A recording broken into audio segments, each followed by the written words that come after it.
Los bosques y parques nacionales de Estados Unidos son algo más que rutas de senderismo y paisajes pintorescos.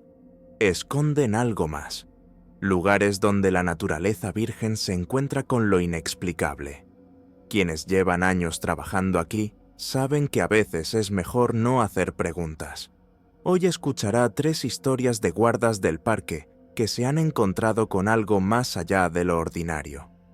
Antes de empezar, no olvides suscribirte al canal y darnos un me gusta. Es muy importante, porque así nos ayudas a contar nuevas historias espeluznantes. Ahora, ponte cómodo, apaga las luces y prepárate para conocer lo desconocido. Trabajando como guarda forestal en el Parque Nacional de los Glaciares de Montana desde hace varios años, estoy acostumbrado a que aquí ocurra algo inusual todo el tiempo, ya sea que los excursionistas se pierdan en las montañas o que los osos salgan a los senderos antes de lo habitual, pero el mes pasado me topé con esta cosa que aún me atormenta, sobre todo cuando me siento en mi cabaña por la noche y pienso en lo que vi en el bosque cercano al lago Bear, que suele ser tranquilo y apacible, salvo por los ocasionales pescadores o fotógrafos que vienen a contemplar las puestas de sol sobre el agua. Todo empezó cuando me di cuenta de que los ciervos, que abundan en esta zona, sobre todo en primavera, cuando empiezan a migrar por los valles, evitaban insistentemente una parcela de bosque que discurre a lo largo de la ladera norte del monte Apgar, e incluso cuando una vez intenté conducir una pequeña manada en esa dirección, solo para ver si pasaba algo, se asustaban, se daban la vuelta y corrían en dirección contraria, como si hubiera un muro invisible que no querían cruzar. Al principio pensé que podría haber sido algún tipo de depredador, como un puma o un oso pardo, que a veces asustan a los animales, pero en todo el tiempo que llevaba patrullando la zona, no había encontrado marcas de garras en los árboles, ni restos de piel, ni siquiera el olor que suelen dejar esos animales, lo cual era extraño porque en Glacier la naturaleza suele dejar muchas pistas si sabes dónde buscar. Decidido a averiguarlo, cogí mi mochila con una linterna, un walkie-talkie, algo de cuerda y un par de bocadillos, porque estas salidas a veces llevan un buen rato, sobre todo si hay que vadear densos matorrales o trepar por rocas, y me adentré en aquella particular parcela de bosque que dista unos 3 kilómetros del sendero que lleva al mirador de Apgar, donde los excursionistas suelen tomar fotografías de montañas y glaciares antes de que se derritan por completo. Mientras caminaba, notando que incluso los pájaros se comportaban de forma extraña, no cantaban como de costumbre, sino que se limitaban a volar silenciosamente de rama en rama, empecé a sentir que el aire se volvía más pesado, no en el sentido de humedad, sino como si algo me oprimiera el pecho,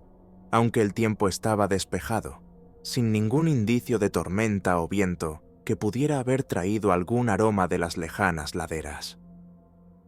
Al llegar a un lugar donde los ciervos y otros animales parecían poner su invisible límite, me encontré de repente con un espacio abierto, que resultó ser un círculo perfecto de unos 15 metros de diámetro, donde no crecía ni una brizna de hierba, ni un arbusto, ni siquiera musgo, lo que para estos bosques parecía como si alguien hubiera cortado este trozo de tierra con un cuchillo y hubiera eliminado todos los seres vivos, dejando solo el suelo desnudo, gris y seco, aunque todavía había nieve en algunos lugares, y el suelo bajo los pies estaba mojado por el agua derretida. En el centro del círculo vi un agujero que descendía en línea recta, y al acercarme me di cuenta de que no era un agujero cualquiera, sino algo parecido a un pozo, pero sin paredes, solo un abismo negro, cuyos bordes eran lisos, como si hubieran sido cincelados en lugar de excavados,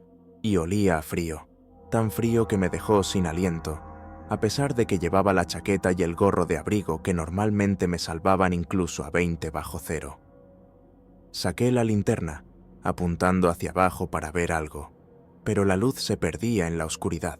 no se reflejaba en nada, y eso era extraño, porque incluso en las cuevas más profundas en las que había estado antes, el haz siempre se adhería a las rocas, o al menos a la humedad de las paredes. Pero aquí, nada, como si estuviera iluminando un vacío que lo absorbiera todo, incluido el sonido,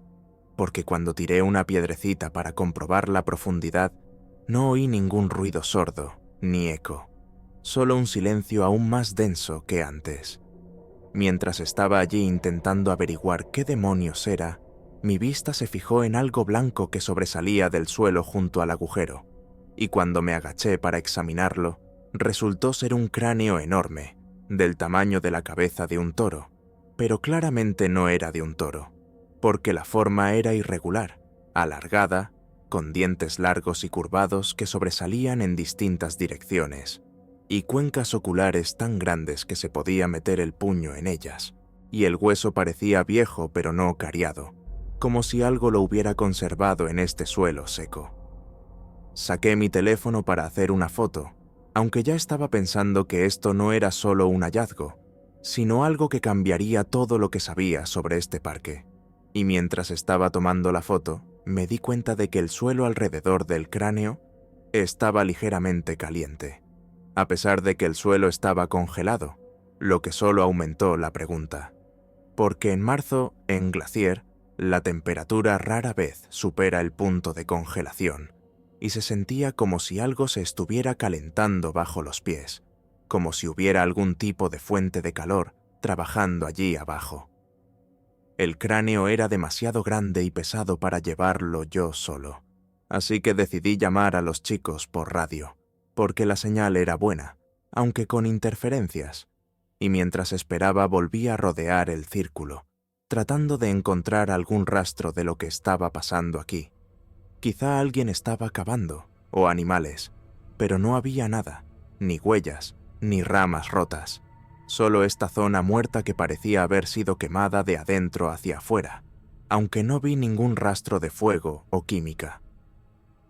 Cuando los chicos llegaron en sus motos de nieve, unas 2 horas más tarde, porque tenían que conducir desde la base del lago McDonald, se asustaron con lo que vieron, y todos nos quedamos de pie alrededor del agujero preguntándonos qué era el cráneo y de dónde venía, y uno de ellos incluso bromeó diciendo que probablemente era algún tipo de dinosaurio, aunque yo pensé que era una tontería, porque los dinosaurios no habían existido durante millones de años, y el hueso no parecía tan viejo. Al final decidimos sacar el cráneo con las cuerdas y el trineo que habíamos traído, y mientras lo sacábamos me di cuenta de que no solo pesaba, sino que era anormalmente denso, como si no estuviera hecho de un hueso ordinario, sino de algo duro, casi como piedra, y eso solo hizo que me sintiera más como si hubiéramos encontrado algo fuera de este mundo, aunque intenté guardarme esos pensamientos para no parecer una loca. Cuando por fin cargaron el cráneo en el trineo y lo llevaron a la base, nos pusimos inmediatamente en contacto con los científicos de Missoula, donde había una universidad con un buen laboratorio, y un par de días después vinieron a recogerlo, prometiendo averiguar qué era y hacérnoslo saber, porque todos sentíamos curiosidad, sobre todo yo, que fui el primero que tropezó con aquello. Mientras cargaban el cráneo en la furgoneta, volví a mirar en el agujero con mi linterna, esta vez con la más potente que me habían prestado en la base, pero seguía sin ver nada, solo una oscuridad que parecía aún más profunda que antes, y volvía a hacer frío, tanto que me dolían los dientes, a pesar de estar a pocos metros del borde. Pasaron 1 o 2 semanas, y yo seguía esperando alguna noticia, porque de estos hallazgos se suele hablar en las noticias, o al menos entre los guardas forestales, pero no había nada, ningún sonido, como si todo se hubiera quedado en silencio, y cuando un día llamé a la universidad para saber qué pasaba con el cráneo, me dijeron que el examen seguía en curso, pero el hombre que estaba al otro lado sonaba tenso, como si no quisiera decir más de lo que tenía que decir. Este silencio empezaba a ponerme tenso, porque no soy de los que creen en teorías conspirativas ni nada por el estilo, pero daba la sensación de que alguien había decidido mantener la historia en silencio, e incluso empecé a preguntarme si tendría algo que ver con el hecho de que la fosa siguiera en pie sin tocarse, a pesar de que habíamos dejado allí señales de advertencia para que los turistas no se cayeran accidentalmente. He vuelto al círculo un par de veces desde entonces para ver si algo había cambiado, y cada vez me he dado cuenta de que los animales siguen evitándolo, y el silencio es tan silencioso que me pitan los oídos, y he empezado a sospechar que la fosa y la calavera forman parte de algo más grande que aún no comprendo. Ahora que ya ha pasado casi un mes, estoy aquí sentada escribiendo esto porque no puedo guardármelo para mí, y me pregunto qué pensáis vosotros. Tal vez solo sea algo geológico, o tal vez me haya tropezado con algo que debería haber dejado en paz, o tal vez esté empezando a oír cosas por la noche, aunque tal vez solo sea el viento que me juega una mala pasada, pero la sensación de que algo me observa no cesa, sobre todo cuando paso por ese trozo de bosque en la carretera de circunvalación.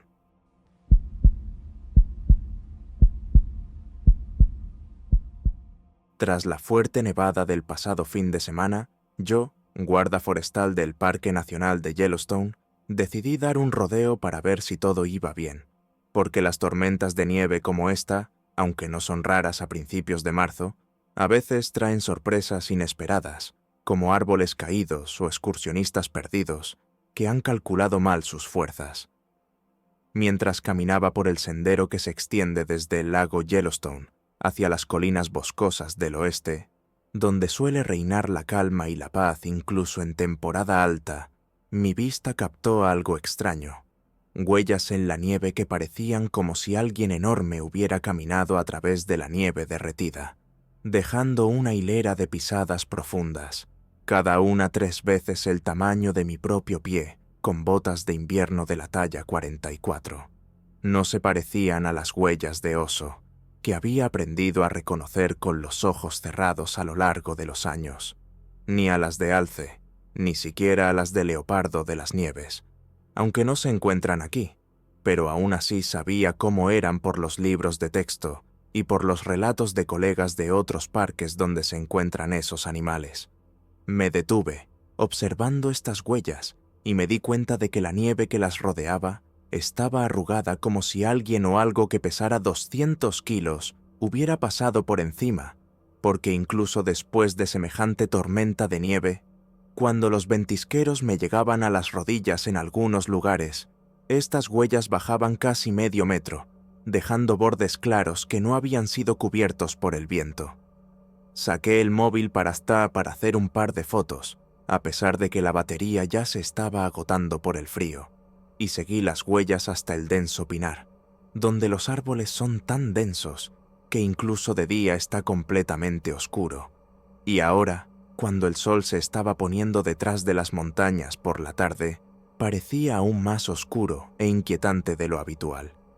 Mientras caminaba, mi mente daba vueltas a lo que podría ser. Tal vez alguno de los excursionistas había traído aquí motos de nieve, a pesar de que estaba prohibido, o quizá el oso había salido pronto de la hibernación y había decidido dar un paseo. Pero ninguna de estas ideas encajaba con lo que tenía ante mí, porque las huellas eran demasiado parejas, demasiado uniformes, como si las hubiera dejado algo que se movía con una confianza y una fuerza incomprensibles. El bosque era cada vez más espeso, y yo empezaba a preguntarme si debía seguir adelante, porque solo llevaba conmigo el equipo estándar: una linterna, un walkie-talkie, un cuchillo y algo de comida por si me quedaba atascado,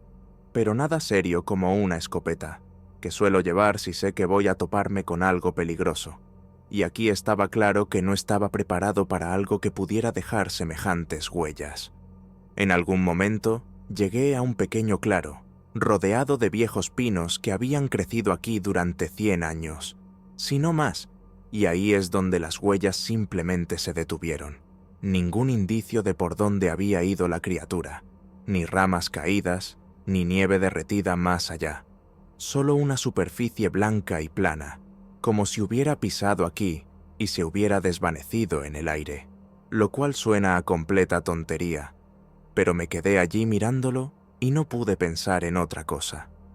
Mientras miraba a mi alrededor, Intentando averiguar qué estaba pasando, mis ojos se posaron en algo oscuro que yacía justo en el centro del claro y, al acercarme, resultaron ser varias plumas, grandes, de unos 30 centímetros de largo, con un extraño brillo metálico que primero tomé por un juego de luces, pero luego me di cuenta de que era su color real, distinto a todo lo que había visto en las aves locales como águilas o halcones que anidaban aquí. Me puse en cuclillas para verlas mejor y me di cuenta de que las plumas no estaban simplemente esparcidas, sino colocadas ordenadamente, casi como si alguien las hubiera puesto allí a propósito, y que la nieve que había debajo estaba ligeramente caliente, lo que no tenía sentido, porque la temperatura exterior era de 10 grados bajo cero, y todo estaba helado.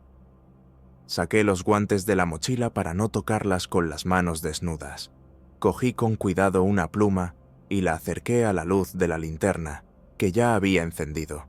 porque el sol se había puesto y estaba oscuro como un sótano, y la luz solo acentuaba su extraño brillo, que iba del azul oscuro al casi negro, como si la pluma no fuera de queratina, sino de algún metal o plástico. En ese momento sentí un escalofrío que me recorrió la espalda, y no era solo una brisa entre los árboles, sino algo que me hizo querer dar media vuelta y volver andando al coche. Pero la curiosidad que tenía desde niña era más fuerte que el miedo, y decidí quedarme un rato más para hacerme una idea de lo que estaba pasando. Mientras estaba allí, girando la pluma entre las manos, me pareció oír un sonido, un susurro o un zumbido bajo que me llegaba más al pecho que a los oídos, y me quedé inmóvil, escuchando, porque en el bosque de noche cualquier sonido parece más fuerte de lo que es, pero este era demasiado extraño, no como el aullido del viento o el crepitar de las ramitas en la nieve. Encendí la linterna en la dirección de la que parecía proceder, pero el haz de luz se perdió en la oscuridad, sin alcanzar siquiera los árboles más cercanos, y eso solo me hizo sentir más seguro de que no estaba solo, aunque no podía ver más huellas que las que me habían traído hasta aquí. Decidí que quedarme quieto y asustarme aún más no era una buena idea. Recogí las plumas en la bolsa de plástico que siempre llevaba conmigo para la basura o los hallazgos, y caminé de vuelta, tratando de moverme rápido, pero sin correr, porque correr en la oscuridad a través de la nieve profunda era una forma segura de romperse una pierna o golpearse contra un árbol. Y todavía tenía que llegar a mi coche, que estaba a unos 5 kilómetros de distancia. El camino de vuelta me pareció más largo que el de ida, probablemente porque no dejaba de mirar atrás, esperando ver algo detrás de mí, pero no había más que silencio y nieve que crujía suavemente bajo mis pies, aunque la sensación de que alguien me observaba no cesó hasta que subí al coche y arranqué el motor. Era más de medianoche cuando volví a la portería donde vivo durante mis turnos, e inmediatamente me senté a ordenar lo que había encontrado, extendiendo las plumas sobre la mesa bajo la lámpara para verlas mejor, y cuanto más las miraba, más me daba cuenta de que no se trataba de una simple anomalía de la naturaleza, sino de algo a lo que no encontraba explicación, ni siquiera recordando todo lo que había leído u oído durante los años de trabajo en el parque. Al día siguiente, se las enseñé a nuestro ornitólogo que viene una vez al mes a revisar los nidos, y se limitó a encogerse de hombros y a decir que nunca había visto nada parecido, a pesar de que conoce todas las aves en un radio de cientos de kilómetros, y luego me aconsejó que las enviaras a un laboratorio de Bosman que dispone de equipos para analizarlas, pero aún no he decidido si quiero hacerlo, porque una parte de mí tiene miedo de que la respuesta no haga más que confundir aún más las cosas.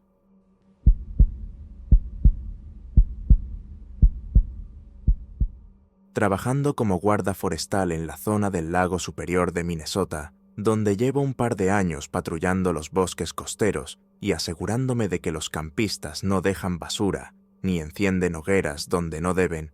me he acostumbrado a las cosas raras que a veces ocurren aquí por la noche, como sonidos procedentes del agua, o sombras que revolotean entre los árboles, pero lo que vi hace un par de semanas aún me quita el sueño. sobre todo cuando recuerdo el aspecto que tenía a la luz de mi linterna esa parte del bosque que recorre la orilla norte, cerca de la localidad de Two Harbors. Fue durante un desvío nocturno rutinario, mientras seguía un sendero a través de espesos rodales de pinos y abedules, comprobando si algún pescador se había alejado demasiado de las zonas permitidas, porque en marzo, cuando el hielo aún aguanta pero empieza a resquebrajarse, a algunos les gusta correr riesgos, y mi trabajo es asegurarme de que nadie se caiga o provoque un incendio tratando de mantenerse caliente. Mientras avanzaba por el bosque, donde el aire estaba frío y húmedo por la proximidad del lago, y la luna brillaba tan débilmente que su luz apenas penetraba entre las ramas, de repente noté algo más adelante. Una silueta oscura que parecía un hombre inmóvil entre los árboles, a unos 20 metros de mí, y al principio pensé que era algún excursionista perdido o un cazador furtivo que había decidido cazar de noche, aunque está estrictamente prohibido por estos lares. Me detuve a mirar más de cerca y apunté con mi linterna. Una potente linterna de haz ancho que suele iluminar todo lo que hay decenas de metros por delante, directamente a la figura, esperando ver un rostro, o al menos un atisbo de ropa. Pero en lugar de eso, ocurrió algo que todavía me da escalofríos, porque la silueta no se quedó ahí, sino que empezó a disolverse lentamente, como si su cuerpo fuera arrastrado por la corteza de un árbol cercano, y vi cómo el contorno de los brazos, las piernas y la cabeza se fundían con el pino, dejando solo un vago borrón que desapareció al cabo de un par de segundos, mientras yo permanecía inmóvil, intentando averiguar si estaba soñando tras un largo turno.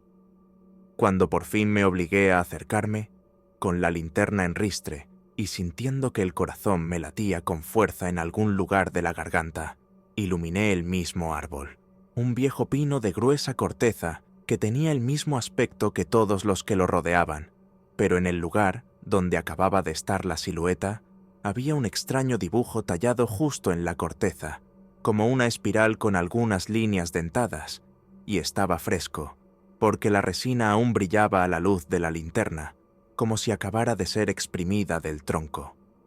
Pasé la mano enguantada por el dibujo para asegurarme de que no estaba soñando,